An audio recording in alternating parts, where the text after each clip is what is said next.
Oh, yeah. I haven't met most of the people I was invited. You might know the most American. So they have.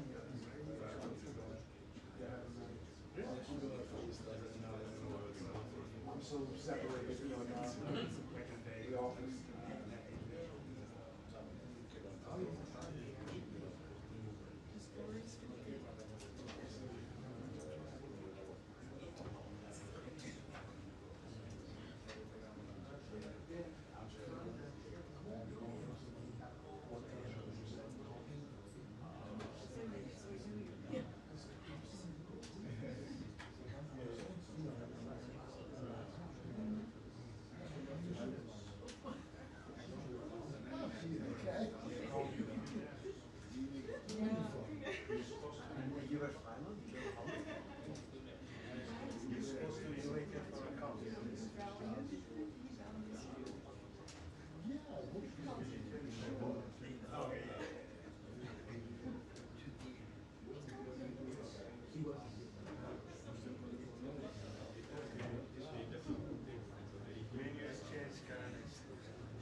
How recent? Yeah, that's it. Yeah.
Put my phones on Do Not Disturb.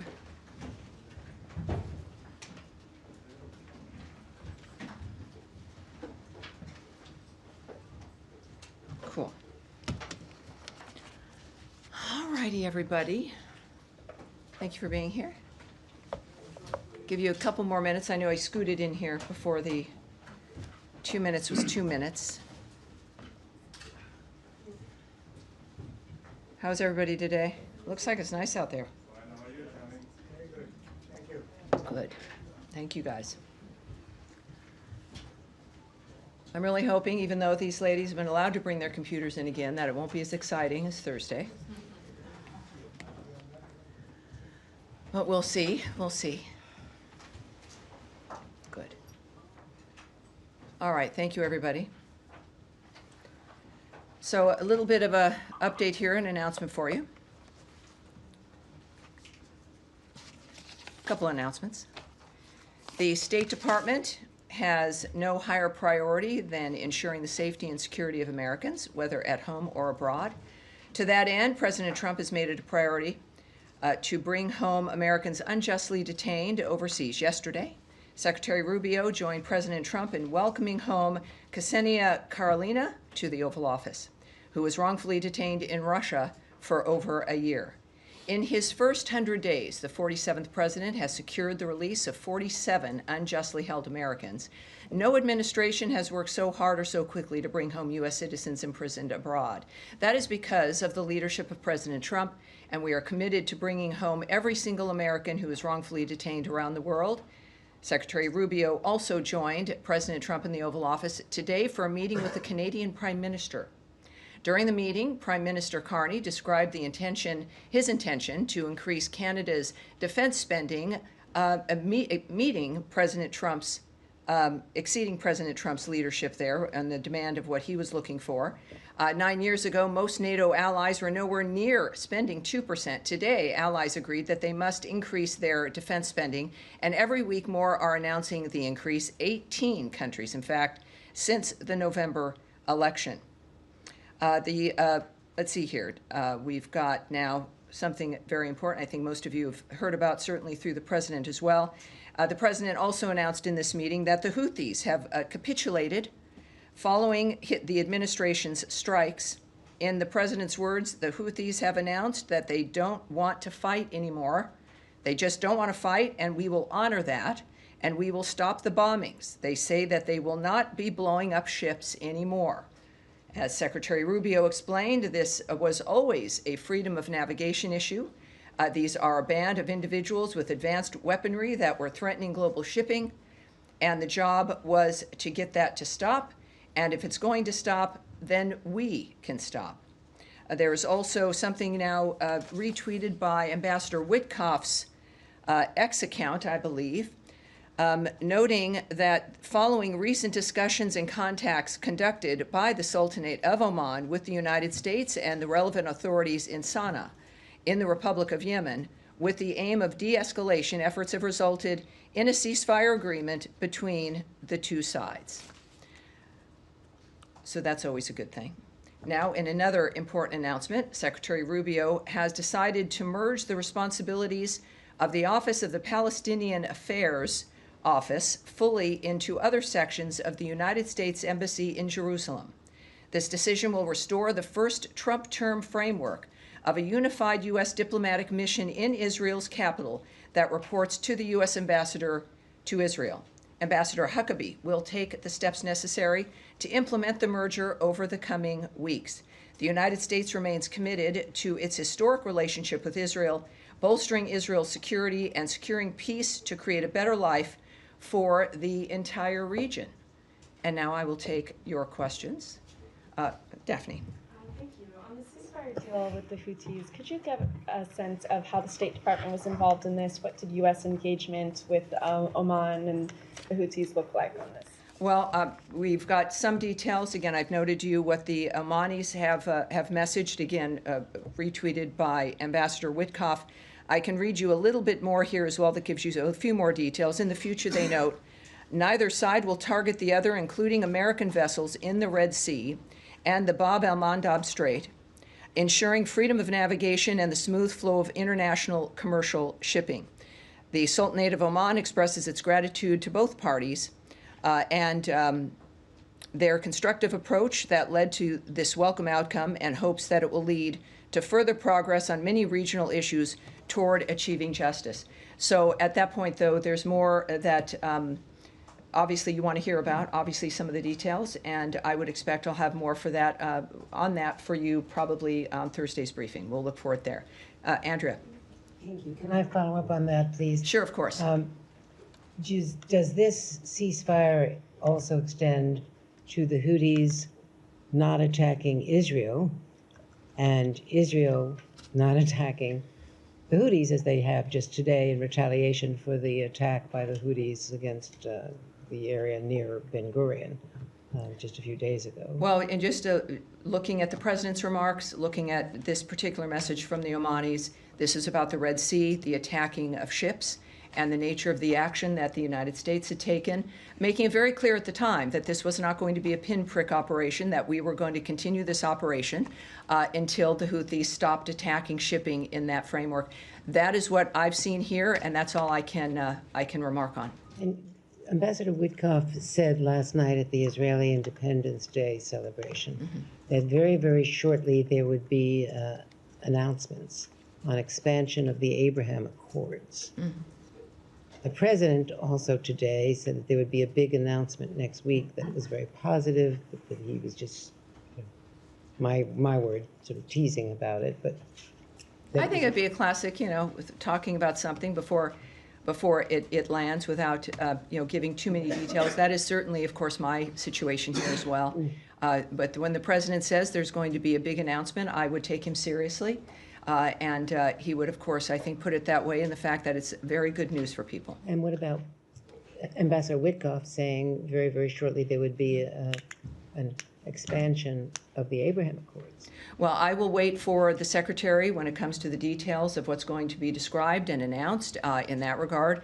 Of course, we know of the importance of the Abraham Accords, starting with the success in the first Trump term and what that meant for the region, something that no one ever thought would occur. Once again, Trump has a tendency to accomplish those kinds of things that make a huge difference for a long time. So I have nothing to report for you right now, but clearly it appears as though I will later on in the week. Nadia.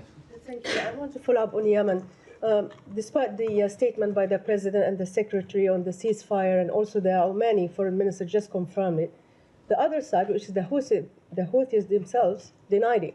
They're saying that we are not going to stop attacking the ships. So how do you explain that? Are they not? Well, they're a terrorist group, so Or they saying for public consumption? I use for my basis of who to listen to and who to take seriously, of course, is the President of the United States, Ambassador Witkoff, the Secretary of State, Marco Rubio. I think that, as what we've said, of course, also when it comes to other situations, is that we look to actions, not words.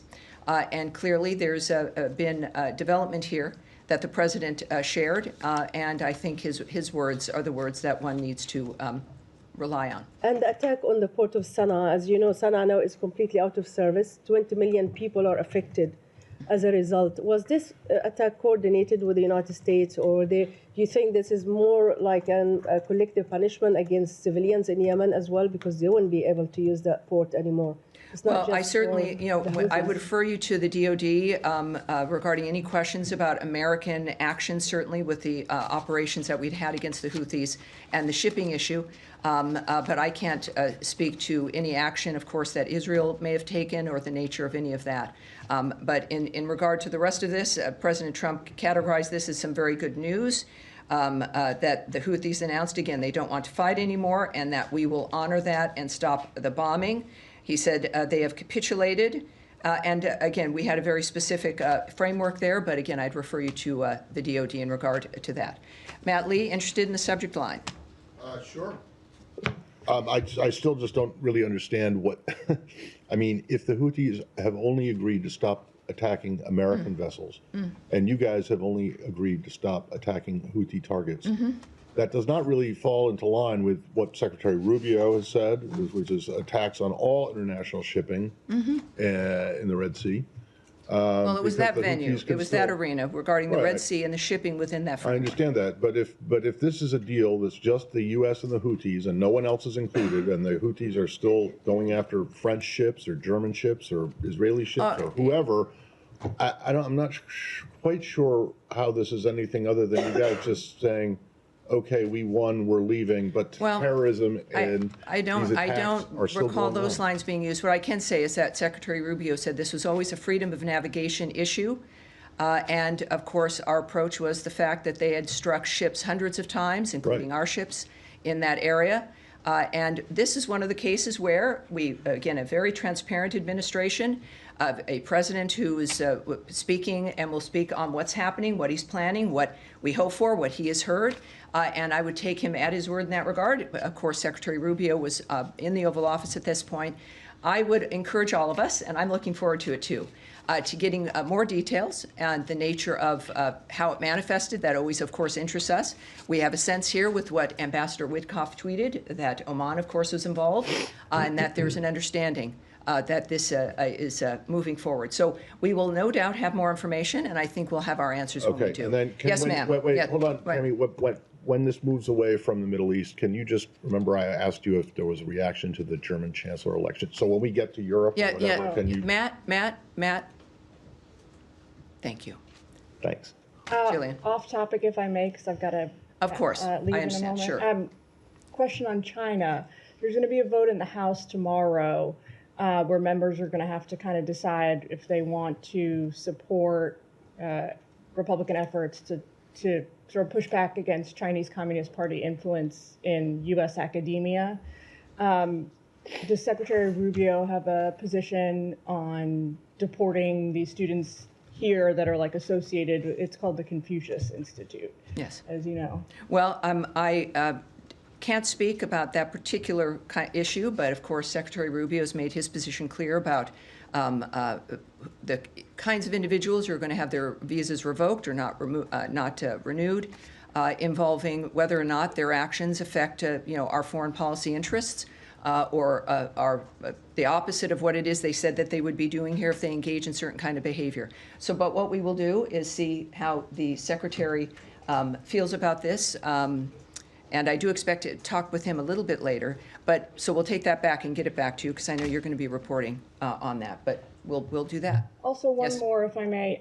Can you tell us, there's plenty of criticism, as I'm sure you're aware of, out there, folks who say the new dual-hatted role for the secretary is problematic. Can you tell us how he feels about being appointed National Security Advisor?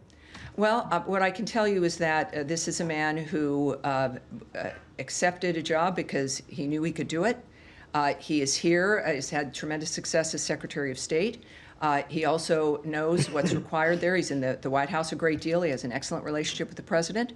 And if the president's going to ask him to do something, the president feels also that he would be obviously a good fit, or he wouldn't have asked him to do it in an interim basis. I have found, and I can just speak to my own experience with him, that Secretary Rubio is very focused. He enjoys being here. He likes his work.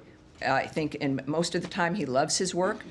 This is a man who's committed to wanting to make a difference in the world, and we're in a remarkable time where someone with his family background and experience, as with President Trump's, as with mine, as with many of you, maybe sometimes find ourselves surprised to be in this building and working and doing this kind of job.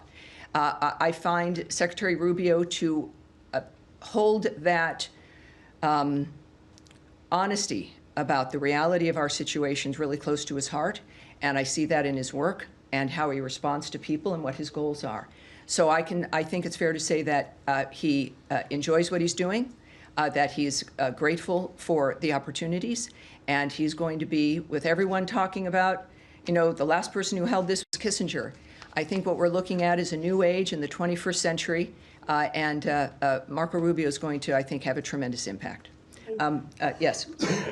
Going back to the Middle East, on this deal with the Houthis, were the Israelis informed prior to the president's announcements in the Oval Office that this understanding had been reached between the U.S. and the Houthis? I can't speak to that at this point. Okay. And then on this foundation that was teased this weekend about delivering aid to Gaza, the UN and aid community have unanimously rejected this. They say that it goes against the humanitarian principles of objectivity. Is the U.S. going to take that criticism into account as it tries to move forward on this, or is it a done deal and we should expect? Well, first of all, I'm not going to get ahead of what will be a very important announcement for those who know, speaking about the issue of getting aid into Gaza. That information will, I think, be forthcoming, certainly in a few days. So I'm not going to get ahead of the nature of what complaints might be or who is unhappy, but I have a feeling that I'll have plenty to say, as will many others, when this is formally announced. And it will be very, very good news, so we're looking forward to that. Yes, sir. I have two questions, if you don't mind. My first, just on the announcement you made about the Palestinian Affairs Office of merging it into other sections of the embassy. Can you just please explain what's the mindset behind that? Given that a few weeks ago also the department eliminated the position of the security coordinator in the West Bank. So is it part of minimizing contact with Palestinian Authority, Palestinian people, or restructuring? Well, this was something actually that had been established in Trump's first term. So this is not a new decision. It's not a new idea. It, in fact, restores his first-term framework of a unified U.S. diplomatic mission in Israel's capital that reports to the ambassador to Israel. So this is something that was reversed by the previous administration that had already been established. Ambassador Huckabee, of course, is in charge, will be taking steps to do this. But it also is not a reflection on any outreach or commitment to outreach to the people of the West Bank or to Gaza. It really is actually very similar to what's happening here with the bureaus, with our reorganization. It is making sure that the issues that are important are all working together, right, are not segmented out, so that the interests of the embassy, very, very much like the interests of our foreign aid and other actions, can work together in the Bureau as one entity. And that was the intention of that. And again, it was established in the first term. And now this is just being restored effectively to reflect the president's vision. My second question is, today the Egyptians, some sources in Egypt said that they received a U.S. proposal for a ceasefire in Gaza. This happened few minutes before the president himself announced that there will be good news.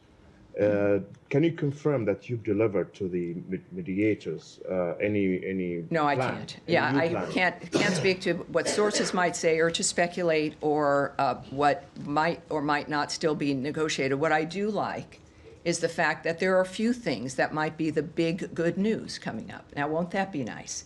So this is something that, what is this? So it's Tuesday, so we have a few days left to go. But it's going. But there is good news. I think, just like today with the news of the Houthis, that there's good news and that the work can reap dividends, as we've seen in the past with President Trump's intentions in his work. So I'm sorry, I can't answer that specifically. Yes, sir. Thank you very much. On March 8th, you ended the waiver that allowed Iraq to import electricity from Iran. But Iran continues to import electricity to Iraq. What is your comment on this? Well, as part of the maximum pressure campaign, the waiver for, you're right, for Iraq to import Iranian electricity was not renewed last month, March of 2025. The government of Iraq is taking steps to secure alternate sources of electricity, including through expanding gas capture and increasing imports from other neighboring countries. Some of these efforts are directly benefiting U.S. companies, including the recent signing of memorandums of understanding with UGT Renewables and GE Vernova. And of course, we continue to support all of efforts, all of the Iraqis' efforts to end their energy reliance on Iran. All right, yes, sir. Yes, hi, thanks, Tammy. U.S. Special Envoy for Africa, Massad Boulos, said yesterday on X that the DRC and Rwanda had submitted draft proposals ahead of a peace plan.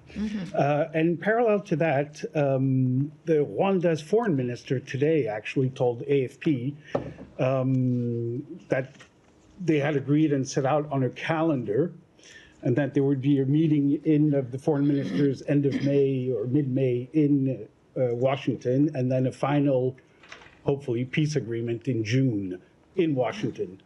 Can you confirm any of those? Of that well, calendar? what I can confirm is this: of course, the important historic meeting that Secretary Rubio established that happened on April 25th with the foreign ministers of the DRC and Rwanda. Occurred, of course, and at this meeting, both sides committed to reaching a resolution. This is a decades-old conflict, and they signed a declaration of principles. The date involved in that was May 2nd, which was a date for them to make additional outlines of what it was they were going to do to reach that principle and that goal of ending that conflict. So that was outlined in the Declaration of Principles. Both of them, in fact, by that date, submitted the inputs, their ideas for a draft peace agreement and a roadmap for peace. It's, when we think about the remarkable establishment of this, some conflicts that are so old or not as looked at as much as others that are in the world, we are working on all of them, and this was a tremendous achievement. So both did meet that deadline. We welcome, of course, those details and recognize this is an important step toward fulfilling the commitments made in that Declaration of Principles. And we are going to build on the momentum and continue to work with African Union partners and both of the parties to get to an agreement that delivers a durable peace, economic prosperity, and stability in the region. Senior Advisor Boulos's meetings in Doha last week, in fact, were a further step toward that goal. And that's all I can report to you. But it's more good news. What do we know? Yes, sir. Thank you, Tammy. Moving to Ukraine, if I may. The president has been discussing Ukraine peace efforts with foreign leaders. We heard from the White House over the weekend about the call with Erdogan. We heard him saying it today with Canadian Prime Minister. Yes. The caveat that you cannot, walk us into the White House discussion. Let me ask you this: does that mean that you guys are staying very much as a key mediators, contrary to the media reports, and that following minerals deal, talks are entering right now into a new phase? Well, first I can tell you, of course, there were some erroneous reports, fake reports about the nature of where we stand. I made a number of comments in the midst of those reports, debunking them. The fact is that Ukraine, of course, we've been its largest supporter. We remain its largest supporter. We remain within our posture of being mediators within this framework. But as I think I said to you last Tuesday, a week ago, was that we do recognize, and everyone has to, that both parties must come up with their proposals for an enduring peace, that we are looking for that progress. And that is because we have a time, in our minds, the president has noted that this can't go on forever, as has the secretary. And so the framework of if we were to withdraw as a mediator would come if we don't see progress from the parties. And we do. The president has made recent comments about his continuing optimism about what was possible.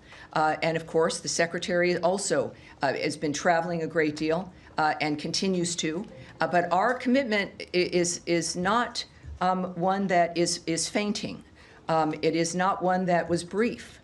This is a commitment that, while styles might change on occasion or the nature of the strategies might change, but our commitment remains the same.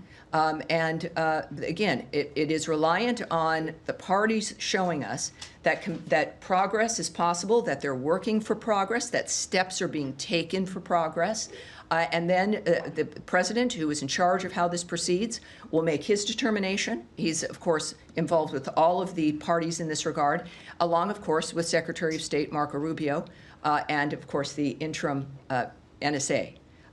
So we're sure about that. I appreciate you bringing it up because there's a lot of fake news. I think we've been extremely clear, and I appreciate the opportunity to be clear again about our commitment to Ukraine. Thanks so much for that. When you say both parties, I'm failing to understand why Ukraine is in this let's say, group.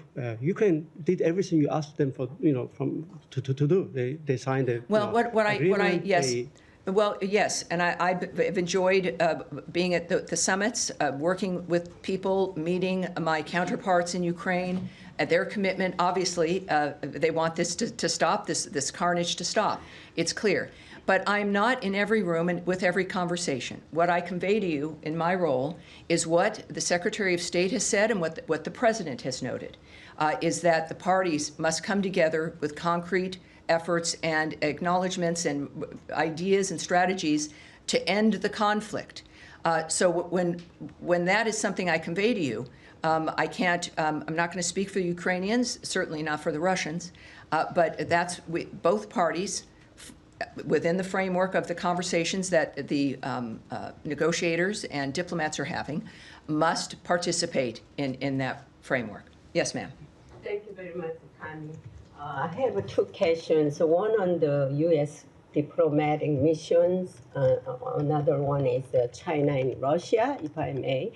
Regarding the closure of U.S. diplomatic missions overseas, can you confirm that the United States is considering closing the diplomatic missions in 27 countries around the world, and will it also close its consulate in Busan, South Korea? And the second question, it has been reported that Chinese companies are producing missiles in Russia, and Russia's Kremlin announced that it would strengthen solidarity with China to celebrate the victory days. What are you concerned about China and Russia's military cooperating? Well, what I've said several times from this podium is that there are several nations that are responsible for helping move the carnage that is unfolding in Ukraine in this war. That many nations are responsible for the nature of how it continues. And I've stated that several times. The State Department has as well. And so I'm going to leave that there. Regarding our missions and our consulates, I have nothing to report for you at this point regarding the nature of what will be transpiring, but I will ask if we can take another look at perhaps if there are announcements or any updates on that particular dynamic. We'll get back to you, certainly. Thank you. Yes, sir. Glasses. Yesterday, there was a meeting of United Nations Security Council where all the permanent, non-permanent members were there, including U.S. That meeting was on the Pakistan-India tensions, and all the members were of the view that the only way to resolve Pak-India tensions is to resolve the Kashmir issue. And I'm sorry, to do what? The Kashmir issue should be resolved. The Kashmir issue, yes, Kashmir of course. should be resolved through UN Security Council resolution, which were adopted and approved like many decades ago. US also approved it. So just wondering if you want to say about something about any position. Like, well, there's, as we know, this is a dynamic, serious issue. So I'll repeat some of what I've said before, but as you know, I'm limited here. It remains an evolving situation. We clearly are still closely involved in monitoring. We continue to urge Pakistan and India to work towards a responsible resolution that maintains long-term peace and regional stability in South Asia. We remain in touch with the governments of both countries at multiple levels. We are not watching from afar in that regard. We are engaged. We're aware of various reports that are happening in the midst of this very delicate situation. And of course, I think with not being involved, certainly in the phone calls, it's comfortable to have tremendous trust in the President and in the Secretary of State when it comes to how this is unfolding. President, all right, yes, sir. Yeah, thank you, we'll move on. Do you confirm that there's a meeting with Iranian this Sunday? This is the first. And the second one, is there any connection between the Houthi ceasefire and your diplomatic engagement with Iran? This is the Houthi dynamic and other things that are unfolding. We have news every day, fortunately, much good news. And this has been a commitment from day one, right? From the moment and before, certainly back to his first term, what President Trump has been interested in. So while we're going to have all kinds of things that might happen at the same time, it's important to not conflate them. That we have results of things that have been worked on for weeks and months that are now coming to fruition. Also, the President's interest in, as an example, the aid to Gaza and his personal involvement and commitment to having that get resolved is something that does make things move faster, but everything his administration does is fast-moving. So I would say that is to be cautious in the fact that we're looking at the development of things that are important but have been in the works for a long time, and are not tied to a certain development or linked to one thing or another. But you're going to have things happen at the same time when you've got a singular region, multiple issues happening, multiple negotiations, multiple efforts for ceasefires. Inevitably, things are going to happen simultaneously. But I think that is the result of the kind of work that we've been engaged in for weeks now. And so that's all I can say about that. What about the meetings with Iranian this Sunday? We've had that question before. Certainly last week we addressed it. I have no specifics for you about what is occurring, and I can't confirm what will occur. But as soon as we do, and if we do, you will hear it right from this podium. No meetings all right, yes, scheduled sir. so far. Thank you. My colleague let me ask one of my questions, but the Trump administration released a budget blueprint on Friday. It's not a leak or a draft. It's an actual budget blueprint that they sent to Congress, and it includes massive cuts for the United Nations. So with Ambassador-designate Waltz heading there, presumably at some point this year, what is going to be his mandate? Is he going in with priorities to advance certain U.S. interests, or is he going in with more of like a Secretary McMahon's mandate to kind of start to unwind things, so to speak. What is his mandate going to look like? Well, I think that conversation is something that President Trump and soon-to-be Ambassador Waltz would be having. What we do know is that what the White House submits to Congress is a budget that reflects their commitments and what they want, and it certainly is consistent with the nature of what they're trying to do with government, which is not just for the sake of making it smaller, but making it more efficient. You've got to be nimble, and you've got to know what your mission is. You've got to be spending money based in a way that is a reflection of what the American foreign policy is, what our values are, and that bigger doesn't necessarily mean better. It certainly doesn't mean necessarily that you can get things done. As a matter of fact, more bureaucracy, the less that you're able to accomplish. So from the start, and I have a feeling we might be talking about this for 4 years, is the fact that just because something is changing or looks different doesn't mean it doesn't exist or it's not going to do the same job. It will do a better job. That is always the goal, and that is the focus. So, and then, of course, this is a budget recommendation from the White House, and then we will watch that unfold with Congress. But it certainly reflects the president's agenda and his goals. Yes, Eric. Yes, Tammy. If I could ask, we've seen reports the last couple of days about you mentioned the president's statement today about the Houthis and their ceasing of attacks on U.S. ships. But we've also seen reports in the region that Israel is calling up more reservists for a potential expansion in Gaza. Can you speak to the challenge of fighting all of the different Iranian proxies at once? And is this an area of concern as far as the potential for an expansion in the fighting and the conflict in Gaza? Well, you know, we've seen clearly the nature of Hamas and that it has to be wiped off out of Gaza completely if there's to be any peace. We certainly have seen the impact on Hezbollah as Israel continues to defend itself against that armed squad of Iran and the Houthis as well. The good news is the United States, of course, can do many things at once. Israel also has a right to defend itself. And as an ally, we support that, and we clearly have made that clear to the world as well. And the remarkable agreements and at least even just getting Iran to the table has been a tremendous accomplishment for our ambassadors, for President Trump's foreign policy. So it's not what one would want. You want a peaceful world. President Trump came into a world that was left behind through the previous administration in a condition that required immediate intervention. And that is what he has done, and that is what the American people expected. He is acting on that expectation.